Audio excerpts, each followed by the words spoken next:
Selamat pagi pemirsa. Praktek politik uang dalam pemilu sudah begitu menggurita. Ia menyebar ke berbagai lini secara masif dan mencengkram dengan begitu kuat. Namun para politikus rupanya lebih tertarik untuk mengurusi sistem pemilu proporsional terbuka dan tertutup dalam pembahasan undang-undang pemilu. Pemirsa, inilah editorial Media Indonesia di seri ini Kamis 20 November 2025 dengan tema Jalan Bimbang Akhiri Politik Uang bersama saya Leonard Samosir. Dan Anda semua para pemirsa juga bisa ikut menyatakan pendapat Anda nanti dengan menelepon nomor 021 583 99 100. Dan pemirsa, pagi ini telah hadir bersama saya anggota Dewan Redaksi Media Group Arief Suditomo. Mas Arief, selamat pagi. Pagi Leo. Sehat-sehat Mas? Alhamdulillah. Kita bicara soal politik uang. Yang menarik adalah judul editorial pada pagi ini mengatakan Jalan Bimbang Akhiri Politik Uang. Artinya ada sesuatu yang dilakukan tapi kelihatannya bimbang. Maksud pesan dari editorial pada pagi ini sebetulnya apa Mas Arief? Ya, ini berawal dari bagaimana kita melihat bahwa interpretasi publik terhadap apa yang menjadi bagaimana kita melaksanakan sebuah praktek demokrasi pasca reformasi itu ternyata mengalami sebuah deviasi yang cukup parah dalam hal money politics. Dan kalau kita lihat buat para calon ini merupakan money politik adalah sebuah tiket menuju kemenangan. Buat orang miskin ini adalah pesta demokrasi yang sejatinya. Dan ini merupakan salah satu fenomena yang bagaimana kita membendungnya pun belum seberapa punya konsep gitu ya. Karena kita mendapati sebuah tatanan di mana institusi-institusi yang terkait sama pengawasan pemilu itu belum terlalu efektif untuk menghapus ini semua. Plus kita memiliki sebuah hasil penelitian di mana permissiveness atau orang mewajarkan, menormalisasikan politik uang di pemilu itu makin lama makin besar. Tahun 2006, beberapa tahun setelah reformasi, kita masih mendapatkan angka permissiveness-nya itu atau pewajaran politik uang itu masih di bawah 50%, 42%. Tetapi di 2024 itu sudah 54,5% itu warga Indonesia permisif terhadap politik uang. Menganggap wajar kalau terima uang dari calon ini. Dan ini terlihat kalau misalnya ada 10 orang berarti 5 orang bilang politik uang itu wajar. Dan ini kan bukan angka yang kecil, Leo. Sehingga kalau misalnya kita menaruh judul Jalan Bimbang Akhiri Politik Uang, ini menurut saya bukan sudah bimbang lagi ya, bahwa kita benar-benar tidak tahu bagaimana cara mengakhiri siklus ini.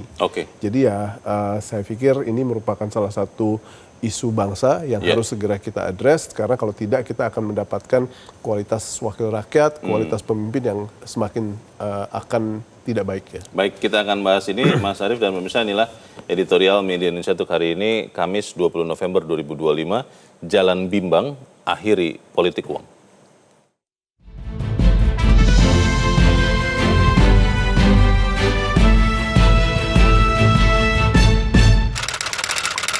Jalan Bimbang Akhiri Politik Uang.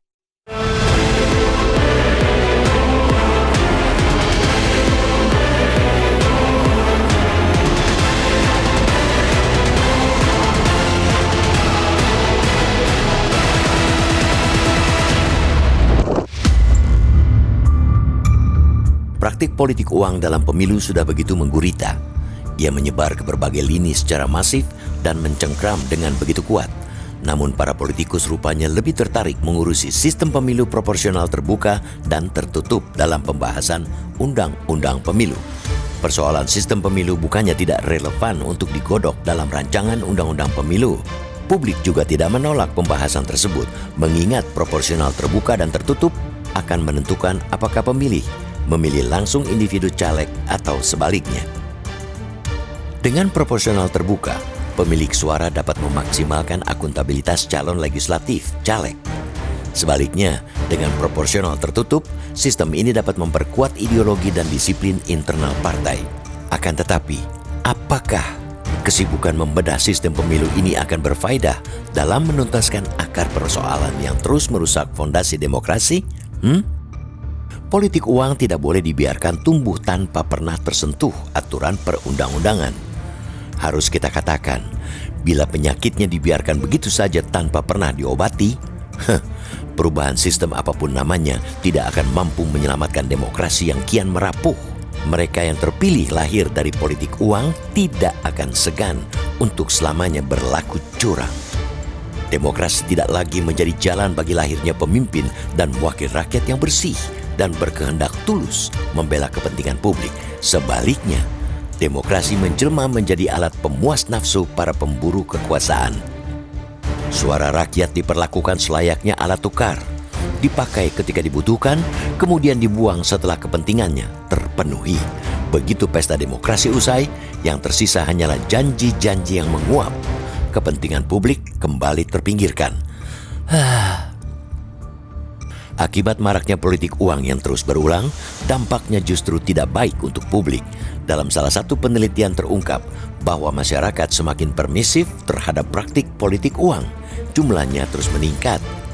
Besaran masyarakat yang mewajarkan politik uang menurut peneliti utama indikator politik Indonesia, Burhanuddin Muhtadi, berada di kisaran 54,5% dalam periode akhir Februari 2024 hingga Juli 2024 atau mengalami kenaikan sebesar 12,8% sejak 2006. Aturan yang tidak ketat memang membuat rakyat menjadi terbiasa dengan politik uang semacam serangan fajar. Apa yang diteliti Burhanuddin Muhtadi juga menjadi temuan Lembaga Ilmu Pengetahuan Indonesia, LIPI, dalam survei yang dilakukan pada 2019. Politik uang dapat terjadi sebelum, selama, atau bahkan pada hari pemungutan suara.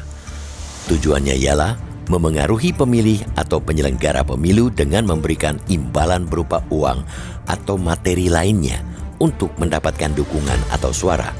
Oleh karena itu, Undang-Undang Pemilu beserta aturan turunannya harus bisa mencegah terjadinya praktik lancung tersebut. Itulah yang seharusnya menjadi skala prioritas para pembuat undang-undang baik DPR maupun pemerintah. Badan Pengawas Pemilu Bawaslu tentu harus diperkuat, jangan menjadi macan ompong yang tidak bisa berbuat apa-apa. Sentra Penegakan Hukum Terpadu, Sentra Gakumdu, harus benar-benar menjadi garda terdepan penegakan hukum tindak pidana pemilu. Jangan cuma menjadi pajangan. Fenomena jual beli suara, vote buying, dan mahar politik harus benar-benar dibasmi. Selama ini banyak para kandidat tidak jarang mengumpulkan mahar politik lewat donasi dari berbagai pihak yang mengharapkan timbal balik pada saat akhirnya terpilih.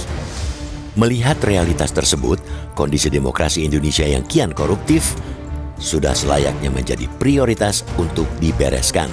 Revisi Undang-Undang Pemilu harusnya menjadi peta jalan menyelenggarakan pemilu bersih dan menjunjung adab kejujuran masyarakat.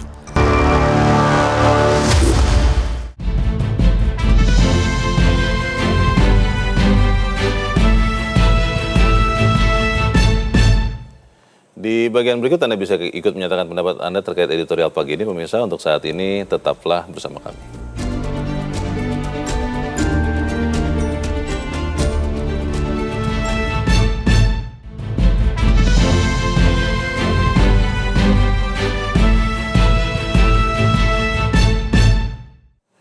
Terima kasih Anda masih bersama kami pemirsa, dan sekarang kita akan mendengarkan dulu ya Mas Arief ya, pendapat dari pemirsa Metro TV. Kali ini ada dari Makassar, Sulawesi Selatan, ada Ibu Lia. Bu Lia, selamat pagi. Assalamualaikum. Waalaikumsalam Ibu Lia. Bagaimana Bu? Ini kita ingin mengakhiri politik uang atau sebagai pemilih Bu Lia inginnya dibiarkan saja. Bagaimana Bu? Silakan Bu. Ya jelas ya tidak mau Pak ya, tidak boleh dibiarkan ya, harus dihentikan. Tapi ini yang susah ini Pak ini, ya bagaimana cara menghentikannya ini? Karena semua lini ya bukan cuma pemilu, semua lini itu semua pakai amplop ya, sehingga kata-kata pemberantasan korupsi itu tidak bisa ditegakkan ya, karena amplop itu yang jadi penguasa. Jadi masyarakat itu agak pesimis melihat jalannya pemilu, dan bukan cuma pemilu Pak ya, semua ya menggunakan uang. Jadi pemberantasan korupsi itu jelas susah dilaksanakan.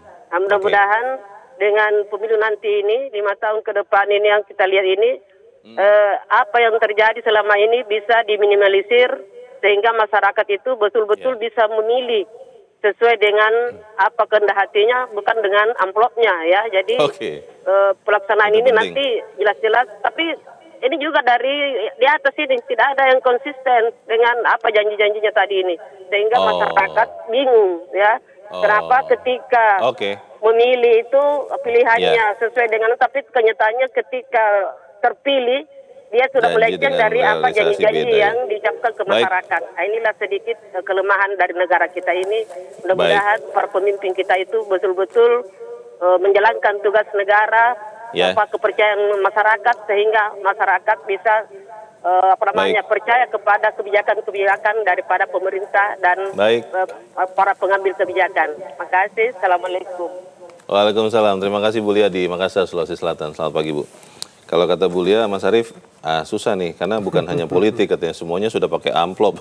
Bagaimana Mas Arief? Kita konten dulu ya, kita sisihkan dulu yang semuanya, tapi kita bahas yang pemilu.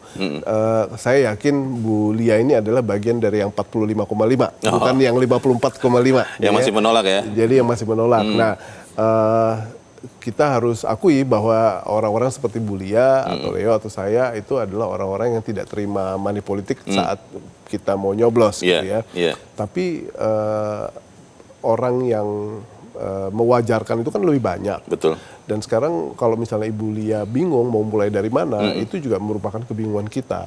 Memang harus ada satu institusi yang pada akhirnya menggebrak dengan sebuah keputusan terkait sama pemilu nanti di 2029.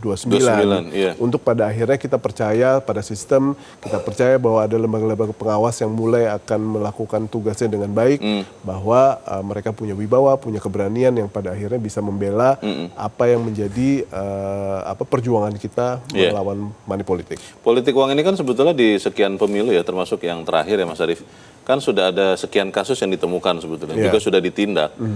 Tapi ini kan menjadi sesuatu yang sulit sekali diberantas karena memang ya tadi selain persepsi bahwa politik uang itu biasa, kondisi ekonomi yang selalu dipersalahkan bahwa memang rakyat butuh uang. Nah ini berarti kan kita ketika bicara di sini kita semacam menggarami air laut atau bagaimana nih Mas Arief? Ya ini adalah sebuah fenomena ya. Kalau misalnya kita hanya akan mengadres politik uang hanya dengan 1-2 kasus, saya pikir itu tidak akan efektif.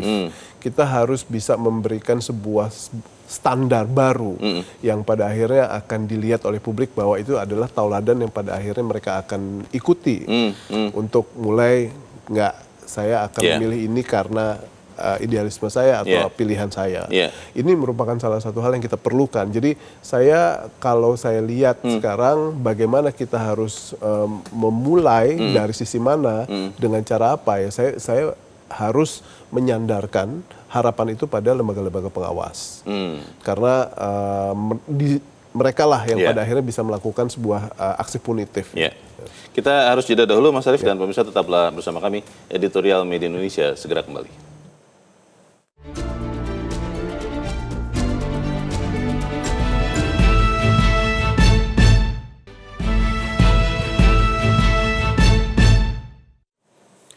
Terima kasih Anda masih bersama kami dan kita ada di bagian akhir diskusi kita pagi ini. Mas Arief, di dalam editorial juga dikatakan bahwa ada pemikiran ketika sistem pemilunya menjadi proporsional tertutup, itu akan lebih bisa menekan politik uang, mengurangi sedemikian rupa. Benar atau tidak? Saya sama sekali tidak yakin dengan teori tersebut. Karena apakah kita bisa menjamin bahwa para caleg atau para calon tersebut akan berhenti berkontribusi kepada pos-pos yang selama ini kita anggap sebagai money politik. Saya sama sekali tidak yakin. Saat ini kalau misalnya sekarang partai akan membiarkan para caleg itu atau para calon tersebut melenggang tanpa adanya ongkos apapun, saya sama sekali melihat itu sebagai sebuah hal yang mustahil karena prakteknya tidak seperti itu. Jadi bagaimana sekarang kita akan melakukan pemutusan mata rantai money politik ini, sebenarnya mau sistem politik apa, mau sistem pemilu seperti apapun, saya pikir itu bukan terbuka atau tertutup. Yang paling penting adalah seberapa jauh kita berani, kita akan memulai, bagaimana kita akan menghukum orang-orang yang pada dasarnya memang terbukti melakukan aksi money politik. Nah itu masalahnya Mas Arief, ketika dalam sekian pemilu kita melihat ada contoh ya, bagaimana pengawas itu kelihatannya terkooptasi begitu oleh kekuasaan, sehingga tidak kemudian objektif, tidak dengan tegas menghukum orang-orang yang terbukti melakukan politik uang. Akhirnya kita bisa berharap kepada siapa lagi kalau pengawas-pengawas pun ternyata sudah begitu. Ya, itu memang pertanyaannya, Leo. Kita bisa bersandar pada siapa atau berharap pada siapa. Oleh sebab itu, kita duduk di sini menyuarakan bahwa kalaupun kita sekarang bingung mau mulai dari mana, ayo kita mulai dari lembaga-lembaga pengawas. Sehingga dari mereka lah semua kasus terungkap, dari mereka lah semua orang-orang yang mensiasati upaya kita untuk mendapatkan teladan itu terungkap, mereka-mereka yang curang, mereka-mereka yang pada akhirnya harus kita nistakan karena telah mengkhianati amanat demokrasi, itulah yang pada akhirnya mereka akan mulai dari situ. Jadi saya yakin apabila kita tahu bagaimana kita harus memulai, dari mana titik mana kita harus memberikan contoh, itu adalah salah satu kontribusi terbesar buat mengakhiri kebimbangan kita dalam mengakhiri siklus money politik. Kita masih bisa berharap kepada yang kurang dari 50% ini tidak, Mas Arief, bahwa jangan-jangan begitu disurvei lagi karena misalnya masyarakat melihat akibat dari politik uang ini lebih menyengsarakan mereka meskipun mereka sudah sempat dapat 50.000, 100.000 atau berapapun, akhirnya membuat mereka sadar untuk tidak lagi menerima uang money politik ini. Saya sama sekali tidak optimis ya, apalagi melihat warga dari golongan ke bawah ya, orang-orang miskin itu pasti akan menganggap bahwa money politik adalah sesuatu yang memang sudah mengakar, bahkan sudah membudaya. Tanpa hal tersebut, ini bukan pemilu buat mereka. Tetapi kita juga pada dasarnya kalau mau memulai, kalau tadi kita bahas tentang lembaga-lembaga pengawas, kita harus memulai bukan dari orang-orang miskin itu, tapi dari orang-orang yang punya potensi untuk menjalankan politik uang, misalnya para calon, para caleg, untuk pada akhirnya bisa menghindari hal tersebut. Di situ lebih mudah buat kita untuk memulai. Kalau tidak ada yang memberi, maka tidak akan ada yang menerima. Saya pikir itu yang pada akhirnya bisa kita lakukan dengan pendekatan seperti itu. Jadi dari parpol juga kita bisa harapkan untuk mulai menghentikan politik uang. Kita harap apa yang kita bicarakan ini, Mas Arief, juga menyumbangkan kepada ketidakbimbangan untuk mengakhiri politik uang. Mas Arief Suditomo, terima kasih sudah hadir di tempat ini. Selamat pagi, Mas. Pagi. Pemirsa, melihat kondisi demokrasi Indonesia yang kian koruptif, sudah selayaknya menjadi prioritas kita untuk kita bereskan. Revisi Undang-Undang Pemilu harusnya jadi peta jalan untuk menyelenggarakan pemilu bersih dan menjunjung adab kejujuran masyarakat. Saya, Leonard Samusi, terima kasih. Anda sudah menyimak editorial Media Indonesia pagi ini. Terus jaga kesehatan Anda, terus jaga nurani Anda. Selamat pagi, sampai jumpa.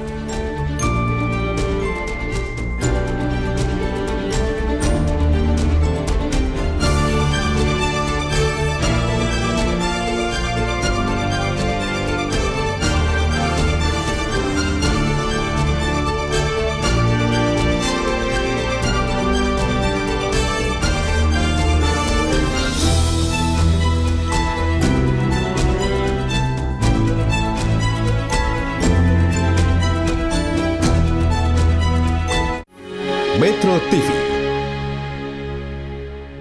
Jelajahi cara baru mendapatkan informasi. Download Metro TV Extend sekarang.